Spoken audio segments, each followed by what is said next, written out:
శాసనమండలి సభ్యులు కరి పద్మశ్రీ నారాయణ గారు శాసనమండలిలో 15 మత్స్యకార గ్రామంలో కావాల్సిన డెవలప్మెంట్ కోసం కరి పద్మశ్రీ గారు ప్రతిపాదించడం జరిగింది.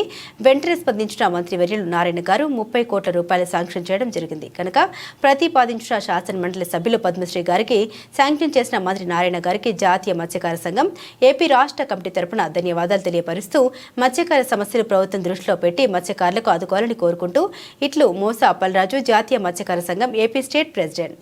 Anniversary of Pradhan Mantri Matsya Sampada Yojana, the Department of Fisheries, Government of India has launched National Fisheries Digital Platform (NFDP) under the Pradhan Mantri Matsya Kisan Samriddhi Sah Yojana on 11th September 2024. The objective of NFDP is to create a centralized registry of fishers and fish farmers, fish workers, vendors and processors, including Sir, ఈ విషయం తీసుకొని ఏంటంటే మన state నుంచి సిఆర్సిఎఫ్కి 15 villages కి proposal వచ్చింది అధ్యక్ష. అంటే ఎన్ఐసిఆర్ నికరా స్కీమ్ కింద 10 విలేజెస్ ఇచ్చారు సార్. అది గుల్లముడ, చిన్నాపురం, సోమలగుండి, ఇసుకలపాలెం, కొండవలస, గర్భదేరు, ఆకివీడు, రాముడిపాలెం, కుడితిపాలెం అండ్ వాములవేడు.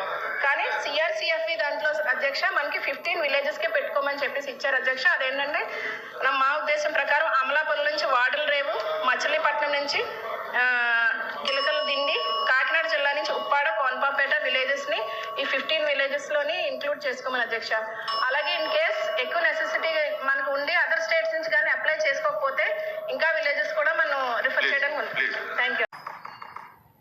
PMMSY కింద 15 తీర ప్రాంత మత్స్యకార గ్రామాలను వాతావరణ మార్పును తట్టుకొని సుస్థిర అభివృద్ధి గ్రామాలుగా తీర్చిదిద్దడానికి 30 కోట్లతో ప్రతిపాదించడమైనది.